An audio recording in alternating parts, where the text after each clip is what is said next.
9 నుండి జరిగే కరాటే పోటీలు విజయవంతం చేయాలి. హీరో సుమన్. నిజే సాటో Khan sports karate association of India, Naidu self defence academy సంయుక్త ఆధ్వర్యంలో జాతీయ ఓపెన్ కరాటే ఛాంపియన్షిప్ పోటీలు జరుగుతాయని నాయుడు సెల్ఫ్ డిఫెన్స్ అకాడమీ అధినేత ఎస్పీఎండి నాయుడు తెలిపారు. బాలయ్య శాస్త్రి లేఅవుట్లో గల సింధూర అతిథి గృహంలో సోమవారం ఆయన మీడియాతో మాట్లాడారు. ఈ పోటీలు అక్కయ్యపాలెం పోర్ట్ స్టేడియంలో గల విశ్వనాథ్ స్పోర్ట్స్ క్లబ్లో జరుగుతాయన్నారు. ఈ కార్యక్రమంలో ప్రముఖ సినీ నటుడు ఎన్ఎస్ఎస్ కేఏఐ చైర్మన్ సుమన్ మాట్లాడుతూ కరాటే ద్వారానే సినిమా రంగానికి వచ్చాను అన్నారు. తాను 10 భాషల్లో వందలాది సినిమాలు చేశాను అని గుర్తు చేశారు. అయోధ్యలో శ్రీరామదాసులో తన సన్నివేశాలు ప్రదర్శించారు అని సంతోషం వ్యక్తం చేశారు. విశాఖ కరాటే హబ్గా ఉండడం హర్షణీయం. కరాటే మాస్టర్లు ఎన్నో కష్టాలు ఎదుర్కొంటూ కరాటే అభివృద్ధికి కృషి చేస్తున్నారు అన్నారు. అనంతరం ఆయన ఛాంపియన్షిప్ ట్రోఫీలు, పోస్టర్స్ ఆవిష్కరించారు. పోటీల కార్యనిర్వాహక చైర్మన్ దాడి రత్నాకర్ మాట్లాడుతూ ఈ పోటీలు ఫిబ్రవరిలో జరుగుతాయన్నారు. మాజీ డిప్యూటీ మేయర్ దాడి సత్యనారాయణ మాట్లాడుతూ వచ్చే నెల 9, 10, 11 తేదీల్లో పోటీలు జరుగుతాయని తెలిపారు. హీరో సుమన్ క్రీడలకు ప్రోత్సాహం ఇవ్వడం హర్షణీయమన్నారు. సింహాచలం దేవస్థానం ధర్మకర్త గంట్ల శ్రీనుబాబు మాట్లాడుతూ హీరో సుమన్ విశాఖలో జరిగే కరాటే పోటీలకు ఎంతగానో ప్రోత్సాహం ఇస్తున్నారని ప్రశంసించారు. సిఐ అప్పలనాయుడు మాట్లాడుతూ విద్యార్థులకు ఆత్మరక్షణకు కరాటే దోహదం చేస్తుంది అన్నారు. ఎస్జీ గ్రూప్ అధినేత కె శ్రీరామ్, శ్రీనివాస్ తదితరులు పాల్గొన్నారు. అందరికీ నమస్కారం. ఈరోజు అందరూ మన రైట్ సైడ్లో అందరూ బిజీగా ఉన్నప్పుడు కూడా అందరూ ఈరోజు చిన్న ప్రెస్ మీట్కి ధన్యవాదాలండి. అందరూ ఈరోజు వస్తున్నారు. సో అన్ని విషయాలు చెప్పేసారు. ఇంకా నేను మళ్ళీ ఎక్స్ట్రా నాకేమీ మిగలలేదు. సో నాది ఒకటే అండి, నేను ఈ కరాటేకి ఇంత ఇంపార్టెన్స్ ఇవ్వడానికి కారణం ఏంటంటే సినిమా ఫీల్డ్కి నేను వచ్చింది కరాటే వల్ల తప్ప నాకు సినిమా ఇండస్ట్రీలో నాకు తల్లిదండ్రులు కానీ, అన్నతమ్ములు కానీ, అక్క చెల్లెలు కానీ, మామగారు కానీ అట్లాంటి ఎవరు లేరు. ఏమీ లేకుండా నేను సినిమా ఫీల్డ్లో నన్ను ఒక మామూలు కారు మెకానిక్ అంటే అతనికి వేషాలు పిచ్చింది కిట్టు అని చెప్పి తమిళనాడులో ఫ్రెండ్, ఆయన కూడా అనుకోకుండా పరిచయం అయ్యి నన్ను చూసి నువ్వు యాక్టర్ అవుతావు, హీరో అవుతావు అని చెప్పి అడిగి నేను వద్దని చెప్పి తర్వాత మా ఇంటికి వచ్చి మా అమ్మ గారితో మాట్లాడి తర్వాత కన్విన్స్ చేసి మా అమ్మగారు కాలేజ్ ప్రిన్సిపల్ అయినా ఏంటంటే సరే ఒకసారి అడిగి చూద్దాం సుమా ఒప్పుకుంటాడు అని చెప్పి మళ్ళీ నన్ను అడిగి అదే అట్లా జరిగిపోయిందండి. యాక్టింగ్ తెలియకుండా నేను సినిమా ఫీల్డ్లో ఈరోజు 46 సంవత్సరం దాటిపోయి దగ్గర 700-800 సినిమాల వరకు టచ్ అవుతున్నాను. 10 భాషల్లో 100 సినిమాలు తెలుగులో హీరోగా యాక్ట్ చేశాను. క్యారెక్టర్ ఆర్టిస్ట్గా చాలా చేసి ముఖ్యమైన క్యారెక్టర్ ఆర్టిస్టులు అన్నమయ్య వెంకటేశ్వర స్వామిగా, శ్రీరామకృష్ణ రాముడుగా, శ్రీ సత్యనారాయణ స్వామి. అంటే నేను చెప్పడం చాలా సింపుల్గా ఉంది, కానీ ఈ క్యారెక్టర్స్ రావడానికి ఎంత అదృష్టం కావాలి, చేయడం ఎంత అదృష్టం కావాలి, చేసిన తర్వాత ఈ సినిమా హిట్ అవడం, గుర్తింపు రావడం. మొన్న శ్రీరామ్ దాస్ సినిమా అన్నమే సినిమా చేశాను. చాలామంది వెంకటేశ్వర స్వామి గారు మీరు చాలా అందంగా ఉన్నారంటే, చాలా బాగున్నారంటే మేము మర్చిపోలేకపోతున్నాం అది ఇది అన్నారు. ఇది బాగానే ఉంది. తర్వాత నాకు president of India Shankar Dayal Sharma గారు సినిమా చూడాలని చెప్పి సినిమాని రాష్ట్రపతి భవన్కి పంపండి పంపితే వెంకటేశ్వర స్వామి ఎవరు యాక్ట్ చేశారు ఆయన పంపండి, ఆయనతో నేను సినిమా చూడాలని చెప్పి పక్కనే ఒక ప్రెసిడెంట్ ఆఫ్ ఇండియాలో కూర్చొని టిఫిన్ చేస్తూ స్నాక్స్ తింటూ సినిమా చూసి మళ్ళీ భోజనం చేసి మళ్ళీ సాయంకాలం సన్మానం చేశారంటే దేవుడు భగవంతుడు శక్తి అని నేను చెప్తాను. మనిషి శక్తి కాదు, భగవంతుడు శక్తి. అది అయిపోయింది. శ్రీరామదాస్ సినిమా చేశాను. సరే ఆ సినిమా కూడా వెళ్ళిపోయింది. అంటే నేను చేస్తాను, కష్టపడి పని చేస్తాను, దాని తర్వాత ఇంక నేను అది పక్కన పెడేస్తాను. దాని గురించి పెద్ద పబ్లిసిటీ చేయడం కానీ అలాంటివి ఉండదు. కానీ మొన్న నేను అయోధ్యకి వెళ్ళినప్పుడు నాకు తెలియదు ఏంటంటే ఈ రామదాస్ సినిమా అంటే నేను రామదాస్ సినిమా చేసేది తెలుసు, కానీ ఇప్పుడు అక్కడ అయోధ్య ఉత్తరప్రదేశ్లో పోయి మనం రామదాస్ సినిమాని ఏం మాట్లాడతాం ఎవరికి తెలుసు, ఎప్పుడో 100 సంవత్సరాలు అనుకుంటే అక్కడ పోలీసు వాళ్ళందరూ ఏంటంటే రామదాస్ సినిమాలో ఉన్న రాముడు బిట్స్ అన్ని వీడియోగా తీసి వాళ్ళు హిందీలో డబ్ అయిన మ్యూజిక్ పెట్టి నన్ను గుర్తుపెట్టి అయోధ్యలో నాకు సపోర్ట్ చేసింది Uttar Pradesh police, Uttar Pradesh paramilitary force, Uttar Pradesh CRP force. నేను మామూలుగా మా మిత్రుడు తిరుమల బ్యాంక్ చైర్మన్ చేసి చంద్రశేఖర్ ఉన్నారు హైదరాబాద్లో, ఆయన మేము 5-6 మంది కమిటీ లాగా ఫామ్ అయ్యి అక్కడ తెలంగాణ నుంచి ఒక గ్రూప్ వచ్చి 1 మంత్ నిరంతరంగా వాళ్ళు భోజనాలు ఉదయం 10 గంటల నుంచి నైట్ 10 గంటల వరకు పెట్టి ఫ్రీ, ఎవరు వచ్చినా ఇంకా అన్నదానం ఫ్రీ. ఆ గ్రూప్లో నన్ను ఒక కమిటీ మెంబర్గా చేసి ఒక కమిటీ పాస్ లాగా పెట్టుకొని నేను ధైర్యంగా వెళ్ళాం. మాకు దగ్గర వేరే పాస్ లేదు. ఆ పాస్ ఫస్ట్ డే అంటే 22 ఓపెనింగ్ అని ముందు రోజు 20 తారీఖు వెళ్తే ఈ పాస్ అంతా పనికిరాదంటే ఇక్కడంతా స్పెషల్ పాస్ కావాలి అది అన్నాను. ఎక్కడికి వెళ్తాం, ఏం చేస్తాం అని చెప్పి ఆలోచిస్తుంటే అక్కడ మాకు ఏంటంటే ఆయన ఐజీ గారు సత్యనారాయణ మన తెలుగు వారి, ఆయన ఉత్తరప్రదేశ్లో ఆయన వైజాగ్ ఆయన మాకు అక్కడ ఇదైపోయి మాకు కంప్లీట్ పోలీస్ సపోర్ట్ ఇచ్చి పోలీసు వాళ్ళు నాకు సెపరేట్గా విఐపి పాస్ ఒకటి తయారు చేసి మామూలు వారికి బొమ్మ వేసే స్పెషల్ పాస్ అది ఒక మాదిరి పాస్ అయితే very very confidential and high level pass తయారు చేసి నన్ను తీసుకెళ్ళి అక్కడ 3 దర్శనాలు 3 రోజులు చేసి నేను జరిగింది. అంటే ఇవన్నీ ఎందుకు చెప్తానంటే నేను చేసింది ఏమీ లేదండి, ఇవన్నీ పైనుంచి నడుస్తుంది. నేను చేసే పనికి మట్టికి నేను చాలా డెడికేటెడ్గా ఉంటాను, చాలా డిసిప్లిన్గా ఉంటాను, చాలా పర్ఫెక్ట్గా. దాంట్లో మట్టికి ఏ డౌట్ లేదు. అది సినిమా చూస్తేనే మీకు తెలుస్తుంది ఆ విషయం. సో అట్లా నాకు ఏంటంటే దేవుడు ఆ విధంగా నాకు సినిమాలు అలా ఇస్తూ నాకు వచ్చింది. అండ్ ఇందాక కూడా నేను చెప్తున్నానండి, నేను సెక్యులరిజం ఫాలో అవుతున్నానండి. నాకు Hindu, Muslim, Christian, Sikh, Parsi, Jain, Buddhist అలాగే అన్ని క్యాస్ట్లు అందరూ వాళ్ళు కలిసి నన్ను ఈరోజు ఇంతటి వాడు చేశారు. నేను కేవలం ఒకరినే నేను చెప్పను, ఒక కమ్యూనిటీని ఒక క్యాస్ట్ నేను చెప్పను. అందుకే నేను ఎప్పుడు ఎలాంటి ఫంక్షన్ వచ్చినా కూడా నేను వెళ్తుంటాను. ఎందుకంటే అక్కడ అనేక మంది అనేక వాళ్ళ కమ్యూనిటీస్ ఉంటాయి, క్యాస్ట్ ఉంటాయి, అందరూ కలిసినట్టుంది. అందరినీ సంతోషపెట్టాలి, అందరితో మనం ఫ్రీగా ఉండాలని చెప్పి ఆ విధంగా నేను ఇస్తున్నాను. కరాటే విషయం వచ్చినప్పుడు 11 ఏళ్ళు ఉన్నప్పుడు మా అమ్మగారు నన్ను పంపించారు. కరాటే నేర్చుకున్నాను. కరాటేలో ఎన్ని బెనిఫిట్స్ ఉన్నాయని నేను తెలుసుకున్నాను. అప్పుడు కరాటే చాలా టఫ్ ఉంది. డైలీ 2 కిలోమీటర్స్ రన్నింగ్, తర్వాత 1 అవర్ ఎక్సర్సైజ్, దాని తర్వాత కరాటే క్లాస్. చాలామంది డ్రాప్అవుట్ అయిపోయారు అనమాట. బట్ మేము అలా కంటిన్యూ అయ్యాం. తర్వాత క్లాసెస్ నేను బ్లాక్ బెల్ట్ అయిన తర్వాత క్లాసెస్ అంటే మా ఏరియా దగ్గర వారానికి 3 రోజులు నేను క్లాసెస్ తీసాను. డబ్బు కోసం కాదు, నేను ఫ్రీ.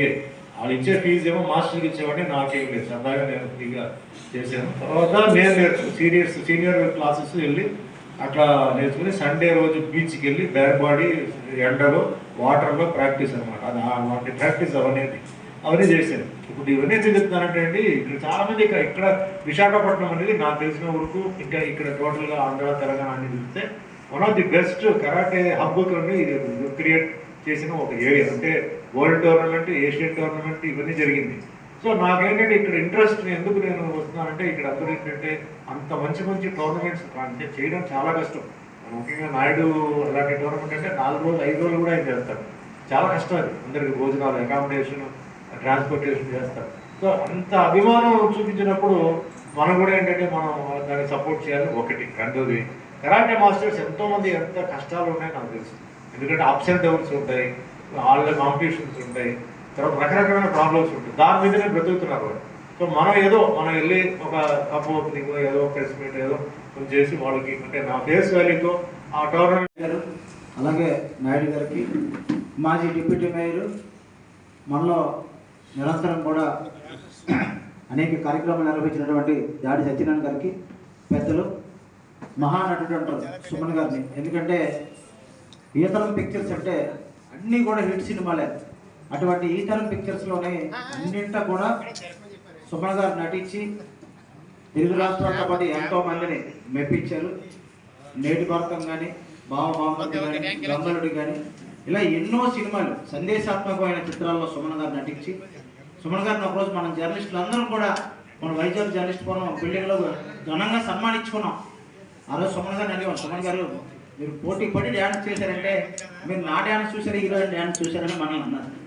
దక్షిణ భారతదేశంలోనే అంత నటుడు, ఆయన మనం సన్మానించుకున్నాం. ఇందాక అన్నయ్య చెప్పినట్లు కరాటే పోటీలు ఎక్కడున్నా సరే ఆయన ప్రోగ్రామ్స్ అన్ని క్యాన్సిల్ చేసుకుని వచ్చి విజయవంతం చేయడానికి కృషి చేస్తారు. అందులో పర్టికులర్గా వైజాగ్, ఎప్పుడు కూడా వైజాగ్లో సుమన్ గారు వచ్చినప్పుడు వెళ్ళినప్పుడు కూడా 2 రోజులు 3 రోజుల పాటు స్పోర్ట్స్ ఎక్స్పెన్స్ చేయడం జరుగుతుంది. మంచి కార్యక్రమం, అందరూ కలిసి విజయవంతం చేయాలని అందులో ప్రత్యేకంగా పాల్గొంటున్న ప్రతి ఒక్కరికి కూడా అభినందనలు తెలియజేసుకుంటూ సుమన్ గారికి కూడా మరోసారి ధన్యవాదాలు తెలియజేసుకుంటూ సెలవు తీసుకుంటాం. మరి ఈ రోజున ఫిబ్రవరి 9, 10, 11 తేదీల్లో మరి కరాటే పోటీలు నాయుడు గారు ఇప్పటి నుంచి కాదు సుమారు 30 సంవత్సరాల నుంచి కరాటాని ప్రోత్సహించి ఎంతోమందిని తయారు చేసినటువంటి వ్యక్తి మరి నాయుడు గారు ఆధ్వర్యంలో మరి 9, 10, 11 పోర్ట్ స్టేడియంలో జరుగుతున్నాయి. మరి విషయాన్ని ఆయన 2 నెలల క్రితమే మనందరికీ విశాఖ ప్రజలందరికీ కాకుండా రాష్ట్రంలోనూ దేశంలో ఉన్న వాళ్ళందరూ కూడా చెప్పడం జరిగింది. మరి అదే దాంట్లో భాగంగానే ఈ రోజున మరి గౌరవనీయులు పెద్దలు సినీ సూపర్ స్టార్ సుమన్ గారు చేతుల మీదుగా మరి మెమోటోస్ కానీ ఈ తాలూకా ఓపెనింగ్ ఓవరాల్ ఛాంపియన్షిప్ని ఈవేళ సుమన్ గారి చేతుల మీదుగా ప్రారంభించడం, ఓపెన్ చేయడం కూడా చాలా సంతోషం. ఈ సందర్భంగా వేదిక నచ్చిన పెద్దలకి ధన్యవాదాలు తెలియజేస్తూ సుమన్ గారు మరి కరాటే అనేటువంటిది ఎక్కడున్నా దాంట్లో పాల్గొని క్రీడాకారులు ప్రోత్సహించి దీంట్లో ఉన్నటువంటి ఇది నేర్చుకుంటే ఏంటి అనేటువంటి దాన్ని ప్రతి ఒక్కరికి తెలియజేసేటటువంటి ఇంట్రెస్ట్ ఉన్నటువంటి ఏకైక వ్యక్తి ఎవరు ఉన్నారంటే మనకు తెలిసి ఎవరెవరు ఉన్నారు జపాన్, సింగపూర్, రకరకాల దేశాల్లో మనకున్నటువంటి మన నాలెడ్జ్లో ఉన్నటువంటి దాంట్లో ఎక్కడి కరాటే ఉంది అంటే అక్కడ మన సుమన్ గారు ఉన్నారు. ఇవాళ ఇక్కడికి వచ్చారంటే ఆయన ఒకరోజు షూటింగ్ పోయినట్టే. ఆయన ఎక్కడున్నా ఆ షూటింగ్ వెళ్తే ఇంకో ₹1,00,000 రావచ్చు, ₹1,50,000 రావచ్చు, ₹2 లక్షలు రావచ్చు. కానీ అది కాదు, డబ్బు కంటే ముఖ్యం క్రీడల మీద అభిమానం, మన ఆంధ్రప్రదేశ్ మీద ఉన్న అభిమానంతో ఆయన అక్కడికి వస్తూ ప్రతి ఒక్కరూ ఎవరు పిలిచినా నేను ఉన్నానని చెప్పి వచ్చినందుకు వారికి ప్రత్యేకమైన ధన్యవాదాలు తెలియజేస్తూ మరి ఈయన ఒక బీసీ కమ్యూనిటీకి సంబంధించినటువంటి వ్యక్తి, అందరితో కలిసిమెలిసేటటువంటి వ్యక్తి. ఇలాంటి వాళ్ళు సినీ రంగంలోనే కాకుండా ప్రజలు సేవ చేసే రంగంలో కూడా వస్తే బాగుంటుందని నా తాలూకా ఒక కోరిక. సీనియర్ సిటిజన్ గా నేను పుట్టి పెరిగిన వాడుగా 60 సంవత్సరాల వయసు, 40 సంవత్సరాలు రాజకీయంలో ఉన్నా మరి ఎంతో మంది వచ్చారు. ఇలాంటి వాళ్ళు క్రీడలు ఇంకా ముందుకు వెళ్ళాలంటే ఇలాంటి వాళ్ళు ముందుకు రావాలి. ఏదేమైనా ఇవాళ ఇక్కడికి మన విశాఖపట్నం వచ్చి ఈ ట్రోఫీని ప్రారంభోత్సవం చేసినందుకు ప్రత్యేకంగా ధన్యవాదాలు మా నాయుడు గారి తరఫు నుంచి సుమన్ గారికి, వేదిక మీద ఉన్న పెద్దలకు, అలాగే మా కొత్త శ్రీనివాస్ గారికి అందరూ కూడా ధన్యవాదాలు తెలియజేస్తూ ఇది సక్సెస్ కావడానికి కారకులు మీరు, ప్రెస్ అండ్ మీడియా. మీరు సహకరించండి. ఇక్కడ ఇవాళ జరిగిన కార్యక్రమాన్ని రాష్ట్రంలో అందరూ తెలియాలంటే మీ ఛానల్స్లో రావాలి, మీ పేపర్లో రావాలి. వచ్చే విధంగా మీరు ప్రోత్సహించి దీన్ని క్రీడాకారులు ప్రోత్సహించవలసిందిగా కోరుతూ నాకు అవకాశం ఇచ్చినటువంటి నాయుడు గారికి, వేదిక ఉన్న పెద్దలకు నమస్కారాలు తెలియజేస్తూ మీ అందరూ సమర్పిస్తున్నా. జై హింద్. అన్నట్లు అనడమే కరెక్ట్. ఎందుకంటే సుమన్ గారికి, అదేవిధంగా బ్రదర్ రత్నాకర్ పోలీస్ ఆఫీసర్ కూడా పనిచేశాను. నేను సుమన్ సార్కి మంచి ఫ్యాన్ని. అదేవిధంగా అదే టైంలో ఇప్పుడు మన కట్టప్ప ఎవరైతే ఉన్నారో అతను విధంగా దర్జేద్దాం. అంటే మేము చిన్నప్పుడు అంటే ఒక పర్సనాలిటీ ఈ విధంగా ఉండాలనడానికి సుమన్ గారిని ఆదర్శంగా తీసుకున్నప్పుడు యువత ఆ విధంగా డ్రెస్సింగ్ అని మనకి సినీ ఫీల్డ్ అందగాలంటే శోభన్ బాబు గారు, సుమన్ గారు ఇలాగా చెప్పుకునే స్టేజ్లో తర్వాత ఇప్పుడు ఏదైతే మనకి దైవానికి సంబంధించిన సినిమాలు కూడా చేస్తున్నారు. చాలా నాయుడు గారు కూడా చాలా అభినందన. ఎందుకంటే ఇంత దీనిగా పిల్లలు ఈ విధంగా తయారు చేసి వాళ్ళకి సెల్ఫ్ డిఫెన్స్ అవనివ్వండి, అదేవిధంగా వాళ్ళకి ఒక స్పోర్ట్స్ మీద ఒక అవగాహన ముందుకు తీసుకువెళ్ళాలనే ధోరణితో నాయుడు గారు కూడా ఈ కార్యక్రమం చేపట్టడం కూడా చాలా సంతోషం. అదేవిధంగా ఇప్పుడు పేపర్లో చూస్తుంటాం, మీరు పాత్రికేయులందరూ కూడా పేపర్లో కానీ టీవీలో కోసం సుమన్ గారు వచ్చారు, ఏదో ఈవెంట్ ఓపెన్ చేశారు, వెళ్ళిపోయారు. ప్రతి ఈవెంట్ కూడా మీరు చిన్న ఈవెంట్ కూడా మీరు వస్తున్నారు సార్. మీకు ఆ స్పోర్ట్స్ పట్ల నిబద్ధత చాలా గ్రేట్ సార్. ఎందుకంటే మీలాంటి ఇప్పుడు యంగర్ జనరేషన్ మీలాంటి వాళ్ళు ఆదర్శంగా తీసుకొని ఇంకా ఇంటర్నేషనల్ నేషనల్ లెవెల్లో కూడా వెళ్ళే అవకాశం ఉంది. కాబట్టి ప్రతి ఈవెంట్ మేము పేపర్లో చూస్తున్నాం సార్. ప్రతి ఈవెంట్ కూడా మీరు వస్తున్నారు. మీ బిజీ షెడ్యూల్లో పిల్లల పట్ల ఈ ఈవెంట్ పట్ల మీకు నిబద్ధత నిజంగా చాలా సంతోషం సార్. అదేవిధంగా నాయుడు గారికి పిల్లలందరూ కూడా ఈ ఈవెంట్ సక్సెస్ కావాలని అవకాశం ఇచ్చిన ప్రజలందరూ కూడా సుమన్ గారు వచ్చి చాలాసార్లు చెప్పాను, నేను తెలుసా నేను చిన్న ప్రోగ్రామా పెద్ద ప్రోగ్రామా అని చూడరు. ఏ ప్రోగ్రామ్కైనా వచ్చి మా మాస్టర్ అందరికీ సపోర్ట్ చేస్తూ మాకంటూ ఈరోజు ప్లాట్ఫామ్ ఉందంటే నాకు మూల కారణం మన సుమన్ గారు. నిజంగా సుమన్ గారి కంటే ముందు నేను మా మాస్టర్ అందరూ మొత్తం సౌత్ ఇండియాలో ఉన్న కన్నడ మాస్టర్ ఇండియన్ మాస్టర్లందరూ ముందు అందరూ దండం పెట్టవలసింది సుమర్ గారికి జన్మనిచ్చిన తల్లిదండ్రులకి. నిజంగా సుమర్ గారు జన్మనిచ్చి అంటే వాళ్ళ కోసం సుమర్ గారిని వాళ్ళ జన్మలోనే కేవలం ఆ కరాటే మాలాంటి వాళ్ళ కోసం తనను జన్మనిచ్చి మమ్మల్ని సపోర్ట్ చేయడం కోసం ఈరోజు తను మాకు ఇచ్చినందుకు నిజంగా వాళ్ళ తల్లిదండ్రులిద్దరికీ మా మాస్టర్లందరూ జీవితాంతరం అండి, ఇది వాస్తు ఒప్పుకోవాలి ఎవరైనా సరే, జీవితాంతరం అందరూ తల్లిదండ్రులు దండం పెట్టాలి. నెక్స్ట్ మూడో వ్యక్తి మా మేడం శిరీష మేడం. ఎందుకంటే మన ఇంట్లో మన వృత్తులు తీసుకొని పక్కలు సపోర్ట్ చేస్తామంటే మన ఇంట్లో మన వైఫ్ ఒప్పుకోరు. కానీ సుమన్ సుమన్ సార్ ఒక్కసారి మేము ఒక టోర్నమెంట్ చేస్తున్నామంటే అతను ఇబ్బంది పెట్టాం, ఒక 3-4 months ముందే డేట్ తీసుకుంటాం. అంటే అతను ముందు అతనికి సుమన్ సార్కి షూటింగ్ డేట్లు రావు, 3-4 months ముందు అంటే సన్న వస్తుంటాయి. ఒకసారి డేట్ ఫిక్స్ అయిపోతే ఆ డేట్లో ఎంత పెద్ద సినిమా వచ్చినా ముందు అతను ప్రయారిటీ ఇచ్చేది మా కరాటీకి. అంటే ఏ ఇంట్లో ఏ వైపు కూడా ఒప్పుకోరండి, ఎందుకంటే వృత్తులు తీసుకొని మేము అన్ని వదిలించుకొని కరాటీని ఒప్పుకోరు. ఆ విషయంలో శిరీష మేడం గారికి కూడా నిజంగా ఈరోజు ఫస్ట్గా చెప్తున్నాను నేను, నిజంగా సుమన్ గారి తల్లిదండ్రులకి మా మేడం గారికి నిజంగా మా మాస్టర్లందరూ జీవితాంతరం రుణపడి ఉంటామని మనస్ఫూర్తిగా కోరుకుంటున్నాను సార్.